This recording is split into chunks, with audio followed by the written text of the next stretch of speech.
Hello बच्चों, चलिए दिए गए प्रश्न को समझते हैं। द्विघात समीकरण 4x का वर्ग माइनस 5x प्लस 3 बराबर 0 के मूलों की प्रकृति ज्ञात कीजिए।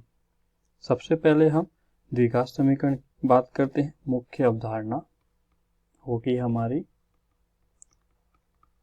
ax square plus bx plus c बराबर 0। द्विघात समीकरण के मूलों की प्रकृति निर्धारित की जाती है b स्क्वायर माइनस 4ac के मान पर। मूलों की प्रकृति b स्क्वायर माइनस 4ac के मान पर आधारित होती है।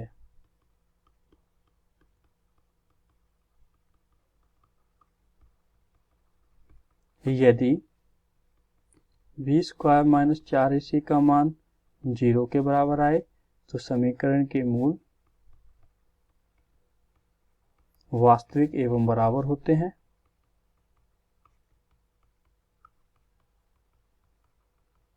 यदि b स्क्वायर माइनस 4ac का मान 0 से अधिक आए तो समीकरण के मूल वास्तविक एवं भिन्न होते हैं। भिन्न मतलब अलग अलग। और b स्क्वायर माइनस 4ac का मान यदि 0 से कम आए तो समीकरण का कोई वास्तविक मूल नहीं होता है। यह हमारे समीकरण के मूलों की प्रकृति होती है। मूल नहीं होता है। चलिए हम दिए गए समीकरण को हल करते हैं। हमें समीकरण दिया गया है 4x square minus 5x plus 3 बराबर 0।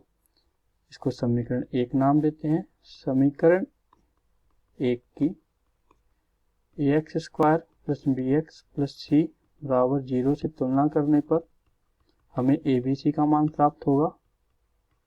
तो a बराबर आएगा 4, b बराबर आएगा माइनस का 5, c बराबर आएगा प्लस का 3। हम b स्क्वायर माइनस 4ac का मान निकालते हैं। b स्क्वायर माइनस 4ac होगा हमारा a बराबर है 4, b बराबर माइनस का 5, c बराबर 3। a बराबर है 4, b बराबर माइनस 5, c बराबर 3। हम समीकरण में रखेंगे तो समीकरण में रखने पर हमें प्राप्त होगा b स्क्वायर माइनस 4ac बराबर माइनस 5 का वर्ग 4 गुणा a 4 गुणा 3, 5 का वर्ग होता है 25, 4 गुणा 4 16 गुणा 3 करने पे आएगा 48। तो b स्क्वायर माइनस 4ac बराबर आएगा माइनस का 23 अर्थात लेस देन 0। ऋणात्मक मान है। ऋणात्मक मान हमेशा 0 से कम होता है। तो हम कहेंगे b स्क्वायर माइनस 4ac का मान 0 से कम है। अतः दिए गए समीकरण के मूलों की प्रकृति होगी कि समीकरण का कोई वास्तविक मूल नहीं होगा।